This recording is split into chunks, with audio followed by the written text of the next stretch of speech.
Activity 2. નીચે આપેલા શબ્દો મોટેથી બોલો અને લખો. મિત્રો, અહીં આપણને બે વિભાગ આપેલા છે, વિભાગ એ એન્ડ વિભાગ બી. વિભાગ એમાં શબ્દો આપેલા છે જેનું વિભાગ બીમાં ભૂતકાળનું રૂપ આપેલું છે, એટલે પાસ્ટ ટેન્સ. જે આપણને પહેલેથી શબ્દો આપેલા છે તે શબ્દો જોઈએ. સૌથી પહેલાં છે બાય, BUY. બાયનું રૂપ શું થાય? Boat, BOUGHT. બાય એટલે ખરીદવું, તેનું ભૂતકાળનું રૂપ શું થાય? બોટ. બોટ એટલે ખરીદેલું.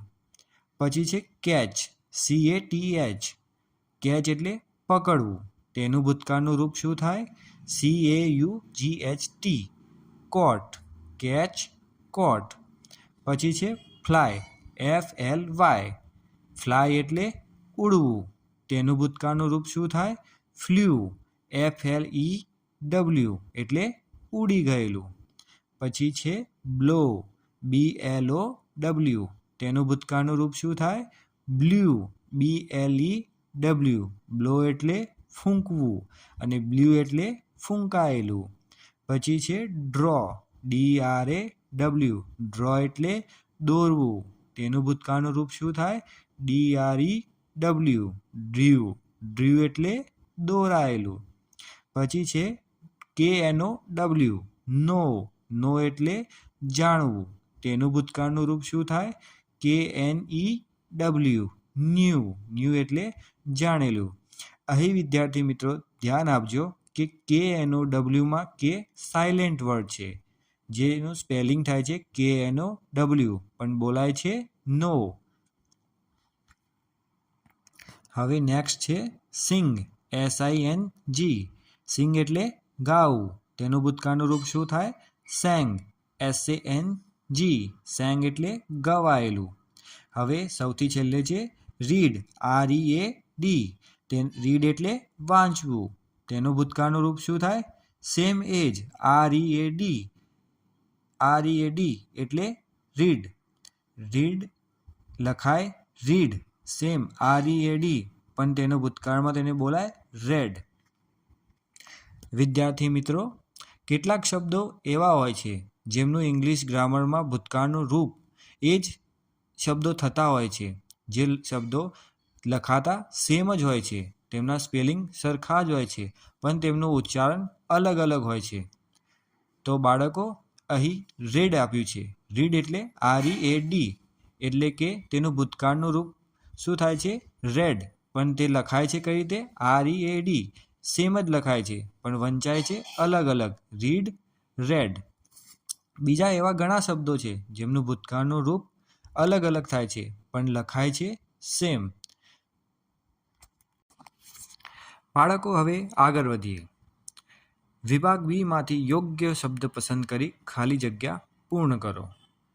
ઓકે, સૌથી પહેલી ખાલી જગ્યા છે my mother dash sugar from the market.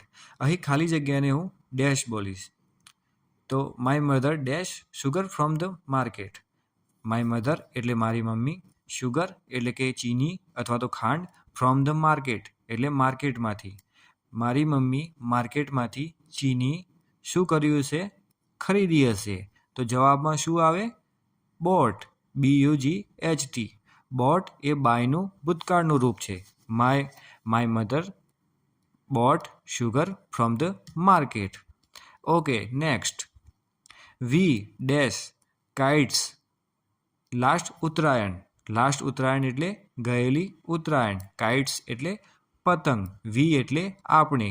આપણે ગયેલી ઉત્તરાયણમાં પતંગ સાથે શું કર્યું છે? ચગાવ્યા હશે અથવા તો ઉડાડ્યા હશે. તો તેનું આપણી પાસે શું શબ્દ છે? Flew, FLEW. ફ્લ્યુ એ શેનું ભૂતકાળનું રૂપ છે? Fly, FLY. તો જવાબમાં શું આવશે?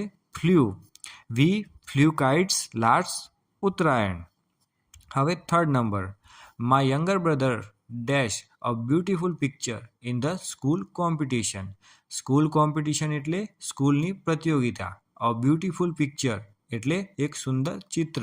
અને માય યંગર બ્રધર એટલે મારો નાનો ભાઈ.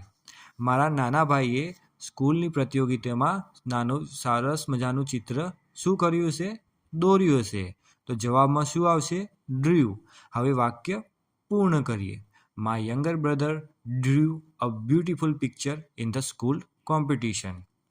હવે 4th number, traffic police dash the whistle and stop the car. Stop the car એનો મતલબ શું થાય? કારને રોકાવી. ધ વિસલ એટલે કે સિસોટી. Traffic police dash the whistle and stop the car. વિસલને શું કર્યું છે? વગાડી હશે. ટ્રાફિક પોલીસે વિસલ વગાડી અને કારને રોકી. તો જવાબમાં શું આવે? બ્લ્યુ. બ્લ્યુ એટલે વગાડવું. બ્લ્યુ એ શેનું ભૂતકાળ છે? Blow. BLOW. Okay. Traffic police blue the whistle and stop the car. Okay, હું આશા રાખું છું કે તમને ખ્યાલ આવ્યો હશે. હવે 5th number, I dash the Ramayana today morning. Today morning એટલે આજની સવારમાં.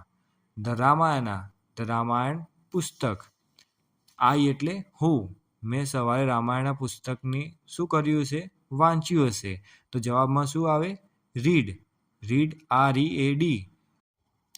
5th નંબરની ખાલી જગ્યા, I dash the Ramayana today morning. Today morning એટલે સવારની મોર્નિંગમાં. ધ રામાયણા એટલે રામાયણનું પુસ્તક. આઈ એટલે હું. સવારે રામાયણના પુસ્તક સાથે શું કર્યું છે? તો રીડ કર્યું છે. તો ખાલી જગ્યામાં શું જવાબ આવશે? Read READ. તો જવાબ છે I read the Ramayana today morning.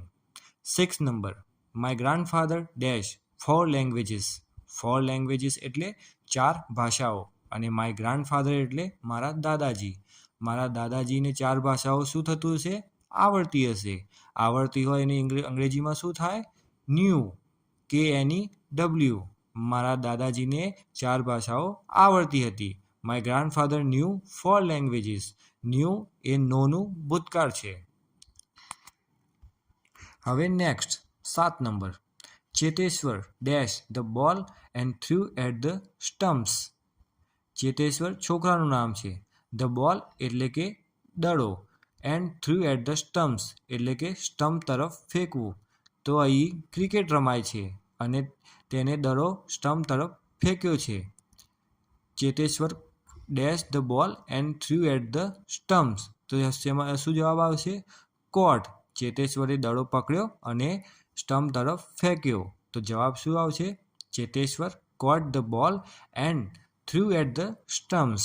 હવે સૌથી લાસ્ટ ખાલી જગ્યા, today Sejal dash a nice bhajan in the prayer assembly. Prayer assembly એટલે પ્રાર્થના હોલ. અ નાઇસ ભજન એટલે કે સુંદર ભજન. ટુડે એટલે આજે. સેજલ છોકરીનું નામ છે. આજે સેજલે ખાલી જગ્યા અ નાઇસ ભજન, સારું ભજન પ્રેયર એસેમ્બલીમાં ગાયું. તો જવાબ શું આવે? ગાવું. સેંગ. SANG. સેંગ એ સિંગનું ભૂતકાળ છે. ભૂતકાળમાં વાક્ય છે એટલે સેંગ જવાબ આવે. SANG. તો today Sejal sang a nice bhajan in the prayer assembly. તો મિત્રો, અહીં આપણી એક્ટિવિટી 2 પૂર્ણ થાય છે. હવે આગળ વધીશું એક્ટિવિટી 3 તરફ. Activity 3, read this words. Hurt, caught, husband, dropped, angry, silver, enjoyed, yesterday. હવે તમારા શિક્ષક મેથી પકોડા વાર્તા કહેશે. તે વાર્તા સાંભળો. તે વાર્તામાં ઉપર લખેલા જે શબ્દ તમને સંભળાય તે શબ્દ પર Xની નિશાની કરો. શિક્ષક મિત્રો, મેથી પકોડા વાર્તા રિવિઝનમાં આપેલી છે. તો મિત્રો, તમારા શિક્ષક મેથી પકોડા વાર્તા કહેશે. તેમાં આ જે શબ્દો છે હર્ટ, કોટ, સિલ્વર, યસ્ટરડે, એન્જોયડ, એ વાર્તામાં આ જે શબ્દો તમને જોવા મળે તેના ઉપર તમારે ક્રોસની નિશાની કરવાની છે. એક્ટિવિટી 4. મિત્રો, અહીં આપણને એક ડાયરીનું સરસ મજાનું પેજ આપ્યું છે જેમાં સોહન નામના એક બાળકની વાત છે. સોહનને તેના જીવનમાં બનતી ઘટનાઓના ચિત્રો દોરવાનો શોખ છે. તેને દોરેલા ચિત્રો અને તેના મિત્ર મોહને કહેલા વાક્યો તેની ડાયરીના પાનામાંથી વાંચો.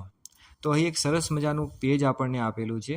તેમાં એક સોહન નામના જે બાળક છે તે બાળકના જીવનની ઘટનાઓ આપણને આપેલી છે. તો ચલો શરૂ કરીએ. 6th of January 2012 Friday. It was 6 January 2012. એટલે કે આજે 6 જાન્યુઆરી 2012નો દિવસ હતો. It was my birthday. આજે મારો જન્મદિવસ હતો. My father bought a bicycle for me. My father એટલે મારા પપ્પા, bought એટલે ખરીદવું, bicycle for me એક સાયકલ. મારા પપ્પાએ મારા માટે સાયકલ ખરીદી હતી. મિત્રો, ચિત્રમાં સાફ સાફ દેખાય જ છે કે સોહનને એક નવી બાઇસિકલ મળી છે તેના પપ્પા દ્વારા. ખુશ છે, તેને પાછળ 3 બલૂન પણ લગાવ્યા છે. તો સેકન્ડ ચિત્રમાં આપણે આગળ વધીએ. તેના હાથમાં એક સરસ મજાની ટ્રોફી દેખાઈ રહી છે. કોઈ કોમ્પિટિશન ચાલતું હોય એવું લાગી રહ્યું છે. 11th of February 2012 Saturday. 11 ફેબ્રુઆરી 2012 અને શનિવાર. I took part in bicycle race. Bicycle race એટલે સાયકલોની રેસ. આઈ ટુક પાર્ટ એટલે ભાગ લેવો. મેં સાયકલોની પ્રતિયોગિતામાં ભાગ લીધો હતો. I won the second prize. મને બીજો નંબરનો પ્રાઇઝ મળ્યું છે.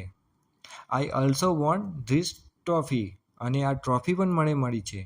તો સોહને બાઇસિકલની રેસમાં ભાગ લીધો હતો અને તે બીજા નંબરે જીત્યો હતો અને તેને આ ટ્રોફી પણ મળી હતી, જે આપણને ચિત્રમાં દેખાઈ રહ્યું છે. હવે નેક્સ્ટ ચિત્ર. 4th of May 2012 Friday. 4 મે 2012 અને શુક્રવાર. ફ્રાઇડે એટલે શુક્રવાર. Look at this picture. આ પિક્ચર તરફ જુઓ.